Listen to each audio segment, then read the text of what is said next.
Good afternoon, ma'am. Good afternoon, Gargi. Good afternoon, ma'am. Good afternoon, Jigyasa. You are sounding so tired. हैं?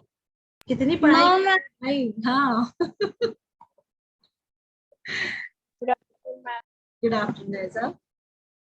हाँ भाई, जिज्ञासा को बहुत टॉर्चर कर रहे हैं सब लोग पढ़ने के लिए. क्यों? No, ma'am. कोई टॉर्चर नहीं कर रहा है. बोलो हम खुद ही टॉर्चर हो रहे हैं अपने आप के लिए. है. Good afternoon, ma'am. Good afternoon, Viresh.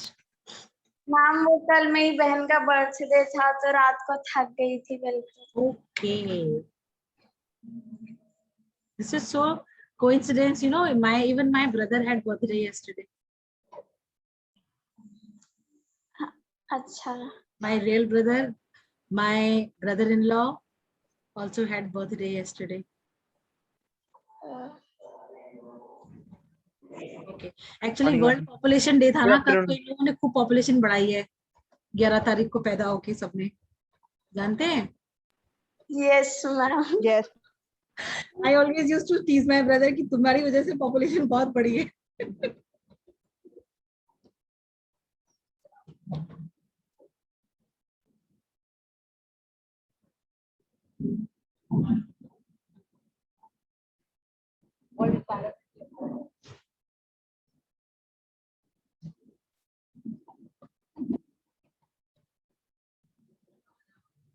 था.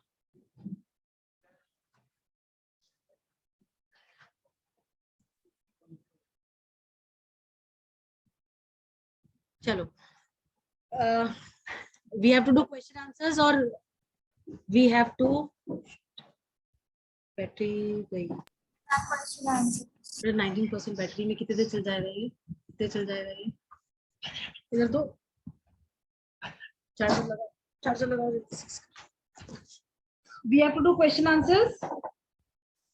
Ma'am, revision. Okay. Revision. The doubts आपके clear हैं? Yes, I ma'am. had a doubt. You have a doubt? Okay. Come up. What is the format of paper? Give me a second. Format. Give me a second. I want to connect it to the charger. Battery is showing very low. Completely drained. Huh? Just a second.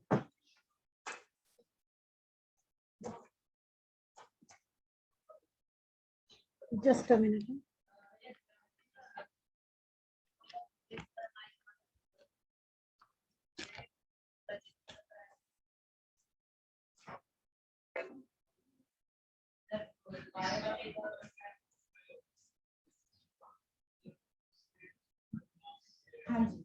What is your doubt, Viresh? Ma'am, figure 4 on Figure page number 4. 7. Chapter 1 of history, right? Yes, ma'am. Okay, let me get the book also. Ma'am, it's written part.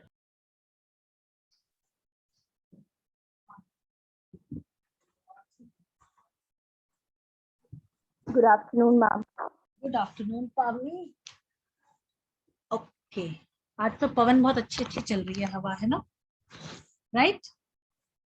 Figure 4. Chapter 1, figure 4. Ma'am, it's written part.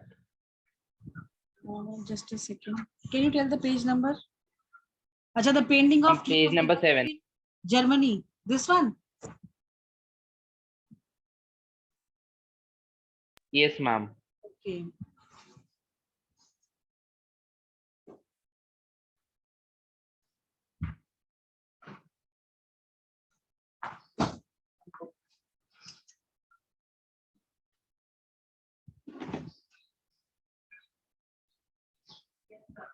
So what do you exactly you want to know?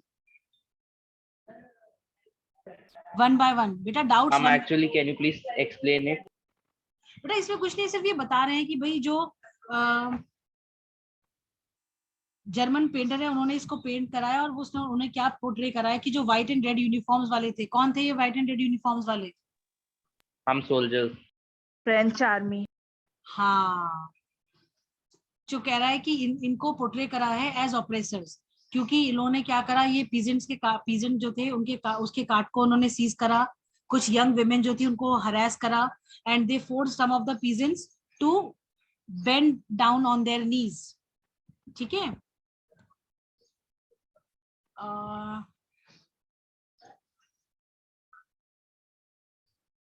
और जैसे जो liberty को जो signify करता था उसकी जगह पे उन्होंने एक वो लगाया जिसमें लिखा था take freedom and equality from us the model of humanity. This is a sarcastic reference to the claim of the French as being liberators who opposed monarchy in the territories they entered.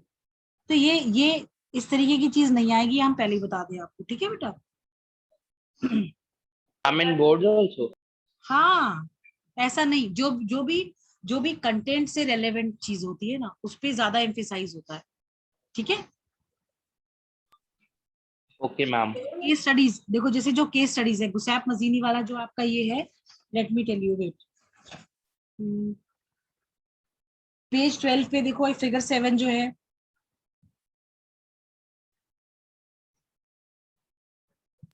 Yes, ma'am. ठीक है. हो सकता है इस figure को ये लोग दे दे और आपसे पूछे कि भाई इस फिगर के बारे में बताओ, who is the person signing in the figure. ठीक है. फिर ये आपका जो एक पीजन अपराइजिंग जो है सिलेसिया का, जो सिलेसिया विलेज का जो दिखाया था इन्होंने during that hardships in Europe 1830s वाला जो है, राइट. Yes, ma'am. फिर आपका मैम ये जो फोटोज आएंगी. अगर आती है तो मतलब, क्योंकि देखो बेटा जो नया पैटर्न है उसमें उन्होंने लिख दिया है साफ साफ, अगर पेंडेमिक होगा तो आप लोगों का जो सेकंड टर्म है वो भी एमसीक्यू बेस्ड होगी, उसमें भी केस स्टडीज और वो सब चीजें आएंगी. ठीक है. पिक्चर बेस्ड भी हो सकता है. We don't know what kind of paper you will get. Time भी फिक्स कर दिया है इन्होंने, उस टाइम से ज्यादा कुछ मतलब आपको देंगे ही नहीं, वो लोग लॉक कर देंगे मीटिंग. ठीक है. तो they have their own ways of ensuring कि भाई किसी तरीके की फॉर्जरी ना कर रहे हो बच्चे. ठीक है. Yes, ma'am. फाइन. ठीक है. Any other doubt? मैम मेरे को एक चीज समझनी थी. हाँ बताओ बताओ बताओ. मैम ये making of Germany and Italy में मैम पहले क्या कहते हैं जो कंजर्वेटिव्स थे उन लोगों ने मैम वो नेशनल सेंटिमेंट्स वो कर रहे थे मोबिलाइज. तो मैम हाँ. पहले ये जो लिबरल्स भी तो यही कर रहे थे, तो उन लोगों ने फिर उन लोगों को सप्रेस क्यों करा, फिर उसके बाद फिर वो खुद क्यों करने लगे वो चीज? अगर मैम उन्हें चाहिए थी तो वो लोग कर ही रहे थे पहले से ही. नहीं, दोबारा बोलो, मुझे समझ नहीं आया आपका क्वेश्चन. ये जो क्या कह रहे हो आप, जो मैम पहले लिबरल्स क्या कहते हैं नेशन स्टेट्स के लिए मतलब सारे उन लोगों ने मतलब डिमांड करी थी. तो कंजर्वेटिव्स ने उन लोगों को मतलब मना कर दिया था, मतलब उन लोगों को सप्रेस कर दिया था. फिर उन लोगों ने मेकिंग ऑफ जर्मनी में उन लोगों ने भी फिर नेशन स्टेट्स और ये सब मतलब ये सब बनाने की कोशिश करी. तो पहले जब लिबरल्स ये कर रहे थे तो उन लोगों को क्यों रोक दिया, अगर वो लोग मतलब नेशन स्टेट से आप इस लाइन को तो नहीं समझ रहे हो कि this liberal initiative to nation building was however repressed by the combined forces of the monarchy and the military. इसकी बात कर रहे हो आप?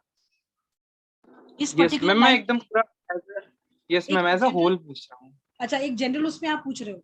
देखो ऐसा था ना बेटा कि जो कंजर्वेटिव्स थे वो, क्योंकि कंजर्वेटिव एरिस्टोक्रेसी वाली वो क्लास थी, ये वो लोग थे नोबेलिटी वाली क्लास जो कि राजा के एग्जिस्टेंस की वजह से जिनको जो है प्रिविलेजेस मिल रहे थे. ठीक है. और दूसरा, ये लोग ये भी नहीं चाहते थे कि भाई जैसे फ्रांस में रेवोल्यूशन हुआ जिसकी वजह से सब कुछ बदल गया यूरोप में, वैसा भी कुछ हो. तो ये लोग क्या चाहते थे कि चीजें भी ठीक रहे, हमें जो है जो प्रिविलेजेस मिले हुए हैं वो भी मिलते रहे, और लोग जो है कुछ बोले भी ना. तो ये तो पॉसिबल नहीं हो सकता है ना भाई, सीधी सी बात है. अगर फ्रांस को क्यों इतना, फ्रेंच रेवोल्यूशन को क्यों इतना जो है इम्पोर्टेंट माना जाता है इन हिस्ट्री, वो इसलिए क्योंकि फ्रेंच रेवोल्यूशन के बाद पीपल रियलाइज्ड कि राइट्स क्या होते हैं, जो आपको जो being part of a country, जो आपके अधिकार होते हैं, आपके जो राइट्स होते हैं, उनकी क्या इंपॉर्टेंस होती है. ठीक है. जैसे आप एक घर में रह रहे हो, आपको ये नहीं पता है कि कब आपको क्या कह दिया जाए घर से बाहर निकल जाओ, तो एक अनसर्टेनिटी बनी रहेगी आपके सर पे कि नहीं बनी रहेगी. तो आप उस अनसर्टेनिटी के चलते आप कुछ भी नहीं कर पाओगे. पर जब आपको ये पता है कि जिस छत के नीचे मैं रह रहा हूँ ये छत मेरी ही है, मुझे कोई यहाँ से निकालेगा नहीं unless and until I quit. ठीक है. तो वो एक जो कॉन्फिडेंस उस चीज की वजह से, प्लस आप जो भी करोगे उसमें आपको ये एश्योरिटी रहेगी कि हाँ मैं अगर कुछ करता हूँ तो मेरे साथ सपोर्ट है, मेरे पास ये एक मतलब कहने को है कि हाँ this something belongs to me. पर जब नेशन स्टेट का कॉन्सेप्ट नहीं आया था उस टाइम पे people had nothing with them, क्योंकि they were completely on the mercy of the king. राजा कहता था तो वो रह लेते थे, नहीं राजा कहता था मुझे चाहिए तो उनको छोड़ के जानी पड़ती थी जगह। प्राइवेट प्रॉपर्टी का कोई कॉन्सेप्ट नहीं था, राइट्स का कोई राइट्स का कुछ पता ही नहीं था। तो जब ये सब चीजें नहीं होंगी तो इंसान कैसे कह लेगा, कैसे भाई आप किसी राजा के Ma'am, लिए but these were not introduced in French Revolution, ma'am. These were बेटा बिल्कुल introduced in नहीं, Napoleonic Wars. फ्रेंच रेवोल्यूशन के बाद जो है राइट्स मिले थे ना, पॉलिटिकल राइट्स मिले थे। प्राइवेट प्रॉपर्टी अलग चीज हो गई, वो तो बाद में आई थी, वो तो आपकी जो है नेपोलियन ने इंट्रोड्यूस करी थी। बट एक कंट्री का पार्ट होना, to be part of a country as a citizen, उस वो भी तो फर्क पड़ता है ना, उससे भी तो फर्क पड़ता है। आप किसी चीज को बहुत स्ट्रांगली ये कहते हो कि हाँ ये मेरा है, जैसे हम कहते हैं ना स्कूल, जब आपको पता है कि स्कूल में अगर कुछ होगा आप स्कूल वालों के पास जाओगे, स्कूल वाले आपको सपोर्ट नहीं करेंगे, तो आप कभी ये नहीं बोलोगे मेरा स्कूल है ये, कभी भी नहीं बोलोगे। But when you know your teachers are supportive, your your management is supportive, everybody is supportive, तो आप अल्टीमेटली एक कॉन्फिडेंस अपने आप आएगा कि जब आप जाओगे 10 लोगों के बीच में आप बहुत प्राउडली बोलोगे yes I am an SRI, बोलोगे कि नहीं बोलोगे? Yes, ma'am. Because you know कि Yes, ma'am. SR का एक जो है एक स्ट्रॉन्ग मतलब क्या बोलते हैं उसको, एक स्ट्रॉन्ग स्टैंड है। वहां के टीचर्स, वहां के जितने भी लोग हैं, they treat you as a family, they don't treat you as student, they don't treat you as consumers. आप किसी भी स्कूल में जाओ, बहुत सारे स्कूल्स ऐसे हैं बेटा जहाँ पे parents they don't associate themselves with the management, they don't associate themselves with the school. वो ये कहते हैं तो पैसा कमाने के लिए, बट मुझे नहीं लगता कि हमारे स्कूल में ऐसा कुछ हम करते हैं। And I think by now you also must have felt ki it is not all about like our school is not about money making, our school is not about money, it is just that ki they always want that the child should prosper, the child should be in that ki bhai child is so mentally stressed free that the child is able to learn each and everything, child is able to express himself or herself. Don't you feel so? Yes, ma'am. Yes, Yes, ma'am. ma'am. तो ये जो confidence आता है बेटा, ये तभी आता है जब आपको पता है कि people are with you. When you know that people are with you, तो आपके अंदर जो एक कॉन्फिडेंस लेवल होगा वो अलग ही होगा। नेशन स्टेट में भी यही था, जब हम केवल राजा के सब्जेक्ट थे, जब हम केवल किंग के लिए एक सब्जेक्ट थे, जब आप अपने कंट्री का एग्जाम्पल लो, जब हम ब्रिटेन की कॉलोनी थे तो हमारे जो लोग थे कितना परेशान रहते थे बेचारे, उनके रिसोर्सेज उनके खुद के नहीं थे। अभी जो एज ऑफ इंडस्ट्रियलाइजेशन में हमने पढ़ा कि किस तरीके से वीवर्स को अपना पुराना ट्रेडिशनल काम छोड़ के they had to switch to different other occupations. वो किस लिए? क्योंकि उन्हें ये समझ ही नहीं आ रहा था वो किसके पास जाए शिकायत करने के लिए। भाई जब आप किसी चीज से एसोसिएटेड फील करते हो तभी तो आप कॉन्फिडेंट होते हो कि आप उसको आगे ले पाओगे, आगे कर पाओगे चीज उसके अंदर। तो मैम एक और हाँ बोलो मैम, इसमें मैम लिखा था, बोलो मैम क्या कहते हैं उसमें लिखा था, national sentiments were often mobilised by conservatives for promoting state power and achieving political dominance over Europe. तो मैम हाँ। क्या उन लोग ये कंजर्वेटिव्स और जो किंग था वो, उनपे तो पहले से ही उतनी पावर्स थी, तो अगर वो नेशन स्टेट्स और ये मिलते तो उनकी तो पावर डिवाइड हो जाती, तो वो ये ऐसे क्यों करना चाह रहे थे? वो इसलिए बेटा क्योंकि उन्होंने फ्रांस का कंडीशन देख लिया था ना, बर्बन डायनेस्टी के साथ क्या हुआ था, किंग लुइस को मार दिया गया। भाई ये तो लोगों की पावर थी, जब लोग एकजुट हुए, जब उन्होंने इकट्ठे एक साथ मिलके रेवोल्यूशन करा तो क्या हुआ, इतनी बड़ी डायनेस्टी जो कि इतने सालों से रूल कर रही थी खत्म हो गई, कोई नहीं बचा उनके उधर का।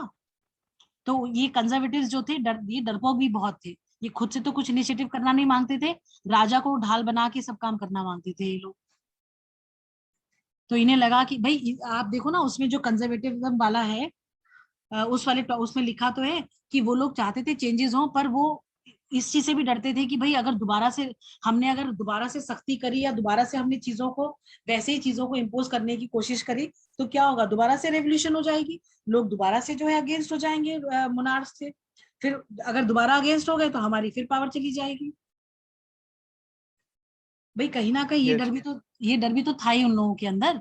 तो इसलिए उन लोगों का उनको ये लगता था कि भाई लोग हमारे अगेंस्ट भी ना हो, हम लोगों के जो है हितैषी बने रहे, उनके वो बने रहे, जो है वेल विशर बने रहे, लोग हमें भी सपोर्ट करें, हम उनको सपोर्ट करें, वो अलग बात है कि मैक्सिमम जो सपोर्ट है वो उनका हमें मिले, हमारा उन्हें ना मिले।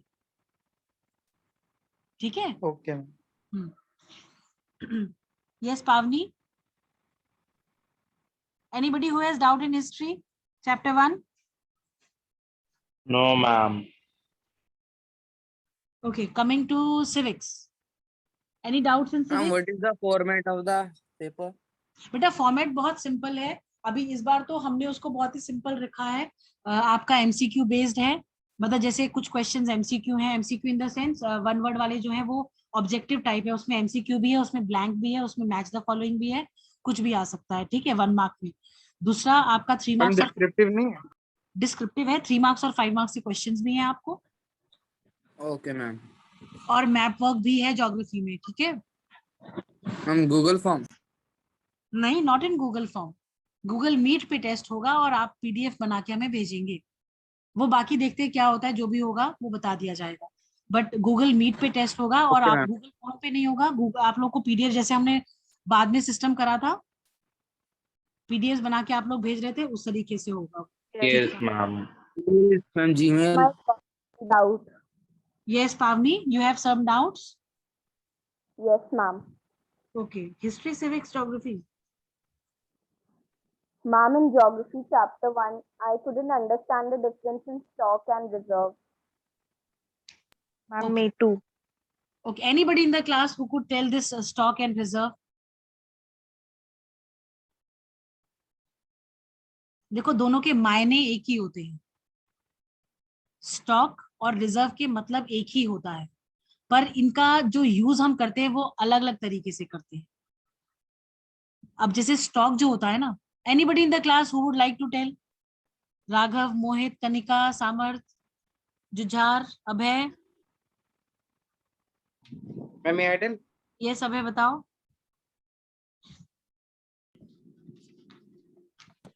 बताओ।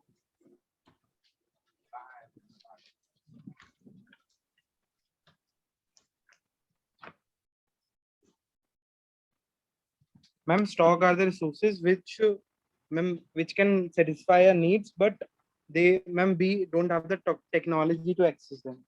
And ma'am, reserves are the resources which can be like used with the existing technology, but they are being reserved for the future use.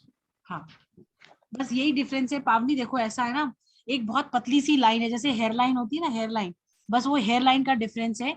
हमें पता है कि हमारे पास किसी चीज का स्टॉक है, जैसे ये जो वो होता है ना, क्या बोलते हैं उसको, पोटेंशियल यूज जो होता है, पोटेंशियल यूज, आप ये समझ लो कि पोटेंशियल यूज जो है वो एक स्टॉक की तरह हो गया, कि हमारे पास बहुत भंडार है, उसके बहुत चीजें पड़ी है, बहुत रिसोर्सेज हैं, but we don't know the exact technology how to use it.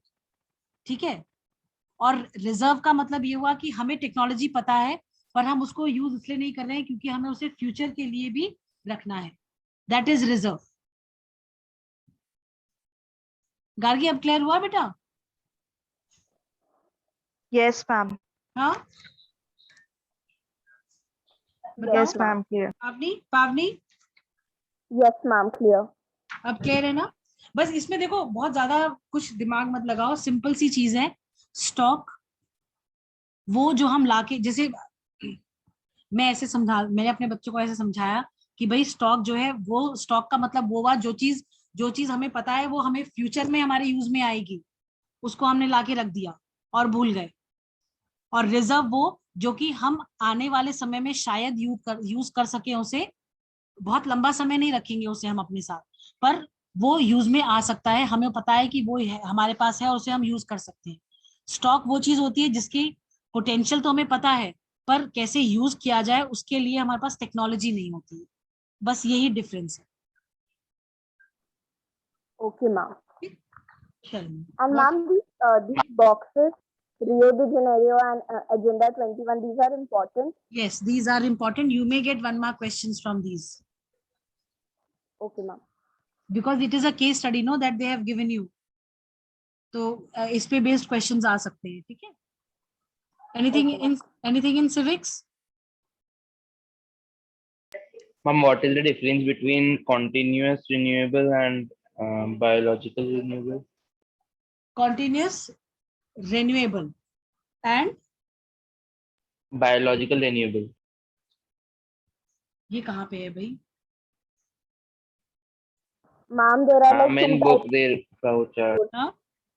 It is given in the ma'am Ma'am, book. in the book chart है मैम, उसमें डिवाइड हो रखा है वो। Ma'am, the renewable biological and are divided into continuous and biological. Resources that are divided into parts. Yes, ma'am. Renewable resources. yes, ma'am. एक minute रुको, दोबारा बोलो बेटा। कौन सा Ma'am, figure 1.1.2. हाँ 1.5। अच्छा फिगर 1.2 बोलो, आप बोलो। What is the difference between continuous and biological renewable resources? अच्छा देखो, कॉन्टिन्यूस जैसे विंड वाटर हो गया, ठीक है, और बायोलॉजिकल जैसे आपका फॉरेस्ट वाइल्ड लाइफ हो गया। Okay, ma'am.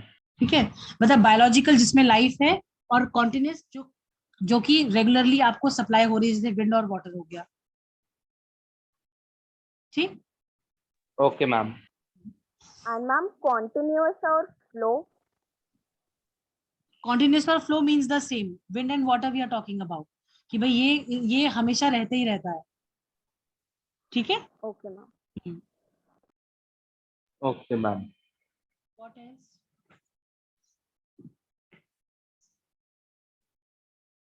Tell. What else? Ma'am एक बार मैम एक चीज समझा सकती हैं? हाँ बताओ।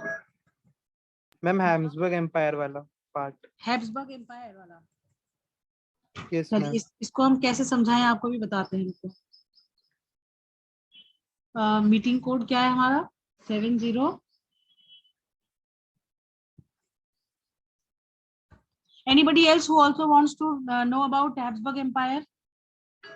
Yes, ma'am. Yes, ma'am. ठीक है, चलो तो अभी बता दे रहे हैं हम। Yes, ma'am. Give me a minute.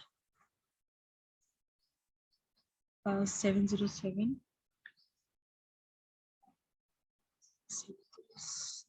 कहाँ गया? 95 935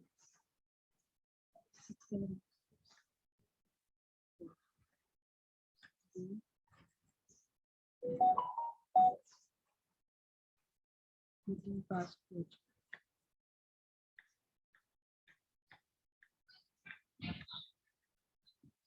सोशल्स। ठीक है, बस 1 मिनट दो बेटा।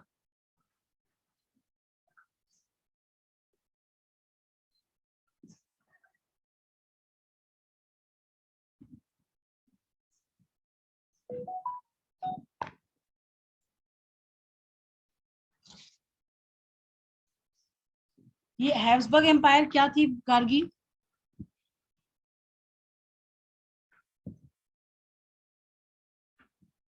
Ma'am, it was a large area under the control of the Habsburg dominance. अच्छा देखो, इसमें से जो क्वेश्चन आता है ना जनरली, वो आता है, बता रही हूँ।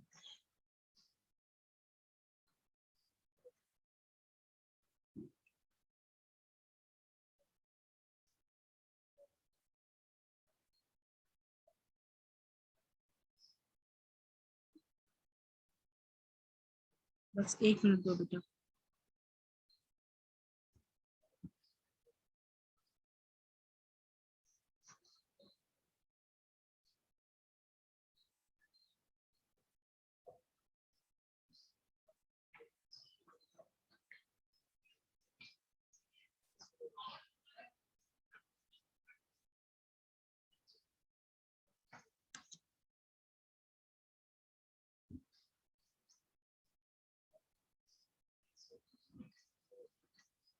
चलिए, ये स्क्रीन दिख रही है आपको?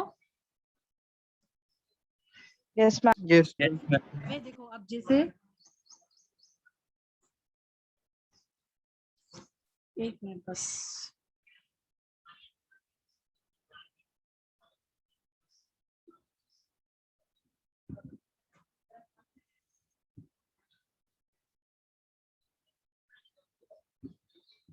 चलिए, सपोज ये एक एरिया है, अरे क्या हो रहा है,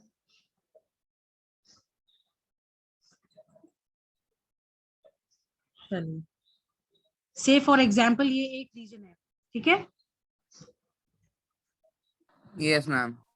ठीक है, Yes. चलिए सपोज ये एक रीजन है, इसमें क्या था, ये एरियाज डिवाइडेड थे, ठीक है, ये एरियाज डिवाइडेड थे, can you see on the screen, is it clear? Yes, ma'am. Yes, ma'am. ये as a whole this is Habsburg Empire, ठीक है, बट यहाँ पे ये जो लोग रह रहे थे यहाँ पे, these people were of different dialects, different language speaking, different traditional practices, and they had completely, see this region was completely different from region 1 was different from region 2.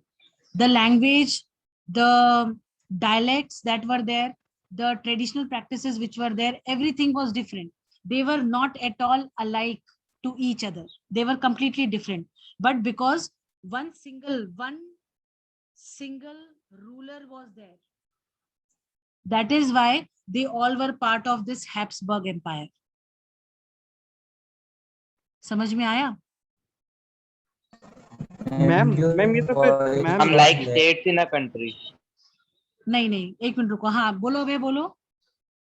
Ma'am जैसे मैम ये लोग भी नेशन स्टेट चाहते थे, लेकिन ये तो already एक टाइप ऑफ नेशन स्टेट ही हुआ कि एक पूरे सारे मतलब पीपल मतलब अलग अलग सब जुड़े हुए हैं।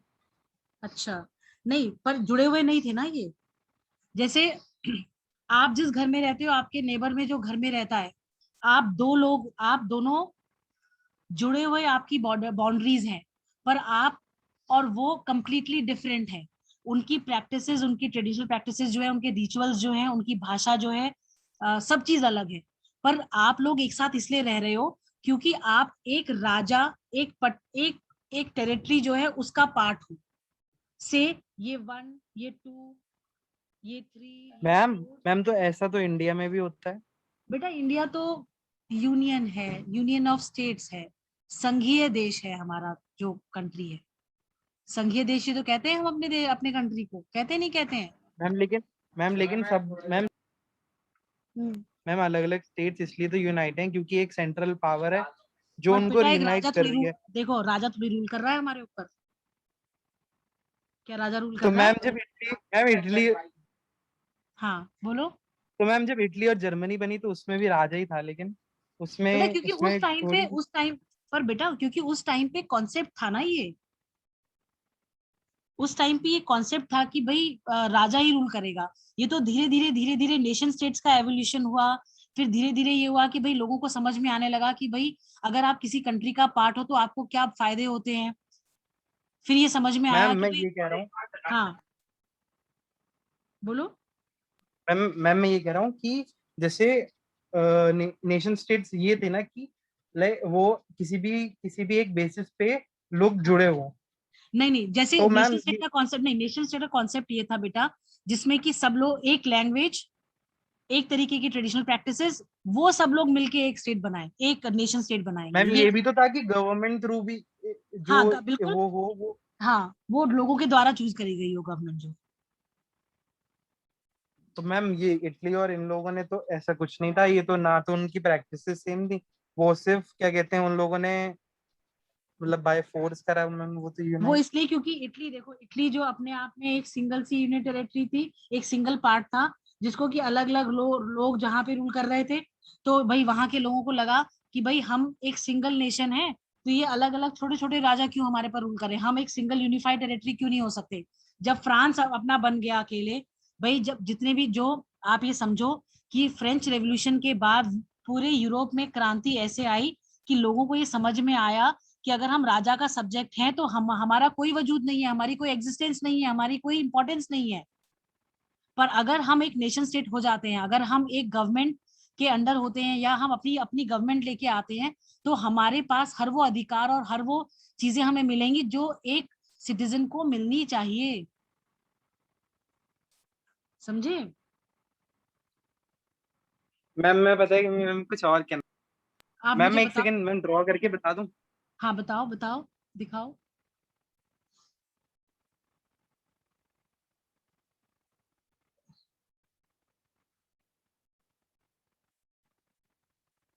मैम जैसे हैम्सबर्ग एम्पायर मैम कोई भी एक टाइप का है तो उसमें हाँ डिवाइड हो रखे हैं अलग अलग उसमें। हाँ हाँ मैम वैसे भी इटली ऐसे मतलब ऐसे था, तो उसमें अलग अलग रीजन्स में वो डिवाइडेड था, ठीक है।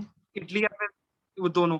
तो मैम हम्म, वो उसमें जब वो नेशन स्टेट्स लाए, मतलब उन लोगों ने यूनाइट करा, तो यही तो करा उन लोगों ने, एक कॉमन लीडर को क्या उतार कहते दिया। हैं हाँ लेके आ सारे गए। उस पे यूनाइट करा। हाँ और और मैम तो हैम्सबर्ग में भी यही था मैम कि सारे क्या कहते हैं, सारे जो अलग अलग स्टेट जुड़े हुए हैं उसको एक रूल कर रहा है। तो ये वाले में, और मैम ये वाला एग्जांपल हैम्सबर्ग के ये बता रखा है कि ये डिपिक्ट करता था कि नेशन स्टेट्स बिल्कुल भी नहीं थे।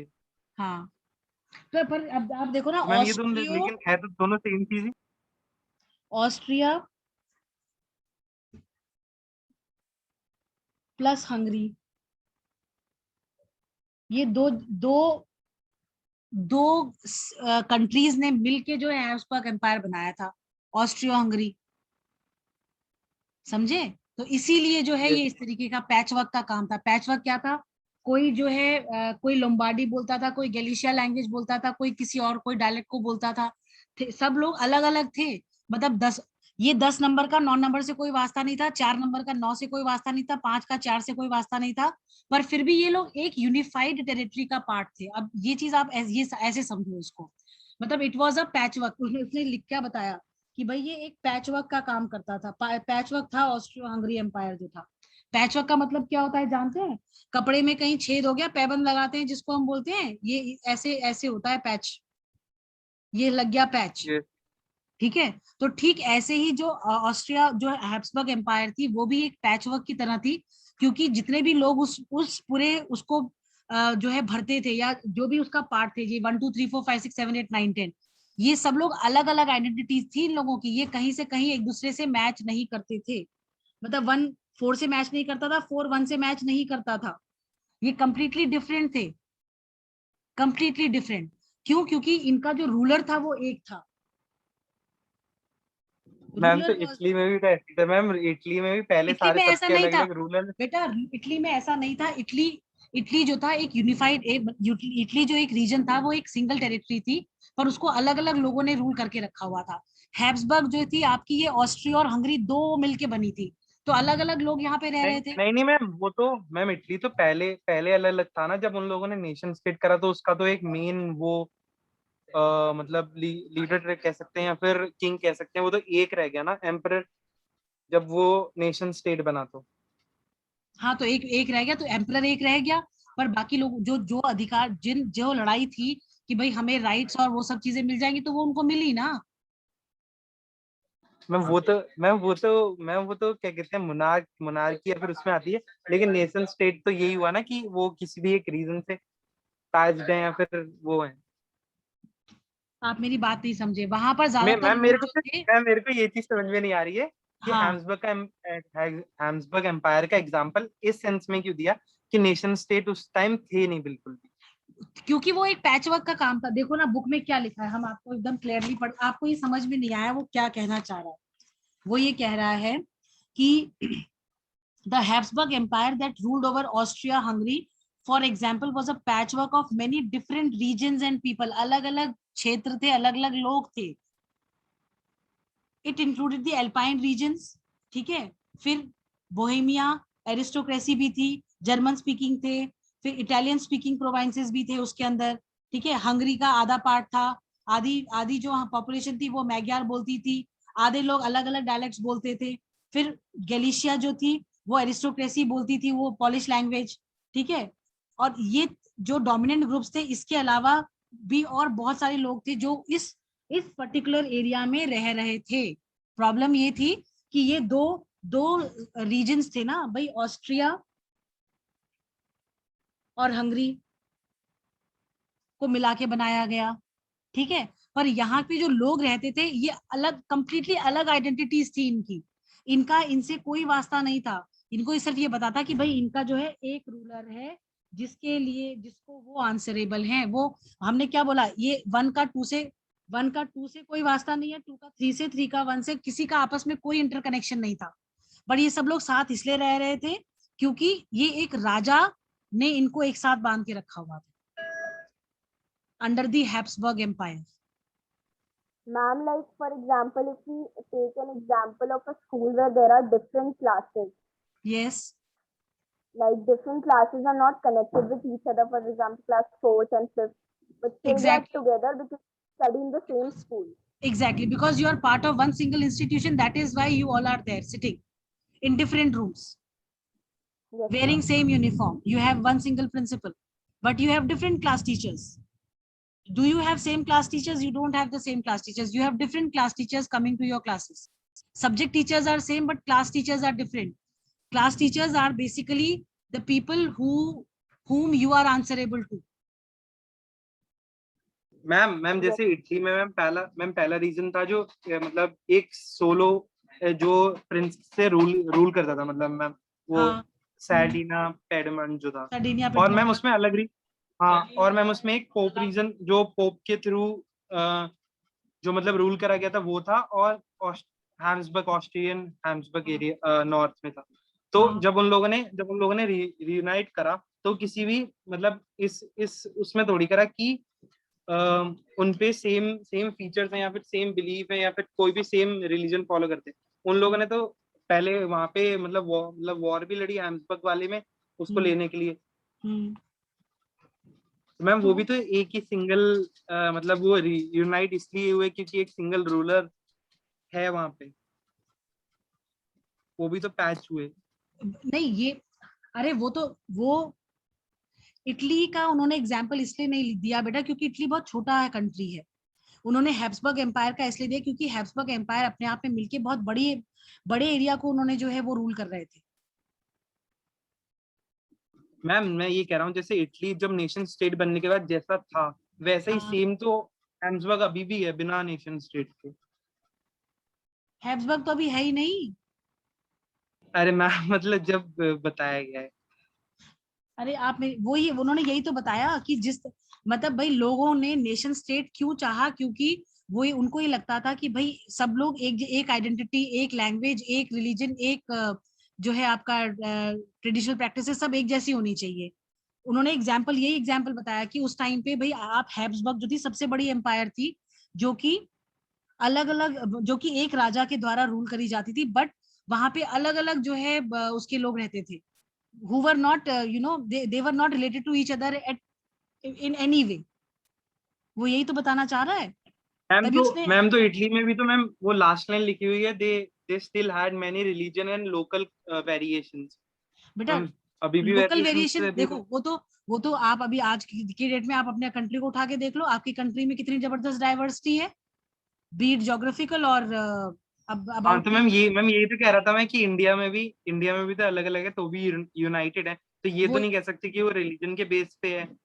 नहीं देखो, इंडिया का केस अलग हो जाता है बेटा। इंडिया जो है, अब आप एक कंट्री जैसे अगर हम कंट्री की बात करते हैं तो कंट्री में आप अलग अलग लोगों को मना तो नहीं कर दोगे कि तुम नहीं आओगे या तुम नहीं रहोगे हमारे यहाँ पे, ऐसा तो नहीं होगा ना।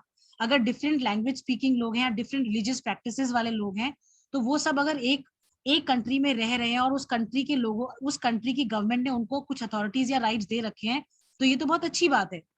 तो उनको लड़ने की जरूरत ही नहीं है क्योंकि उनको तो बिना लड़े ही वो सब राइट्स वगैरह मिल गए जो बाकी लोगों को लड़के लेने पड़े। नहीं समझे? नहीं समझे? थोड़ा समझ गया। मेन इसमें पता है क्या प्रॉब्लम है इसमें, इसमें इन्होंने एक एग्जांपल के तौर पे बताया है कि भाई हैब्सबर्ग एम्पायर कंप्लीटली डिफरेंट था, जिसमें कि बाद में लोग जब अवेयर होते, जैसे फ्रेंच रेवोल्यूशन जब हुआ, जब यूरोप में एक रेवोल्यूशन आया कि भाई हाँ जो है नेशन स्टेट होना चाहिए, तो धीरे धीरे जो है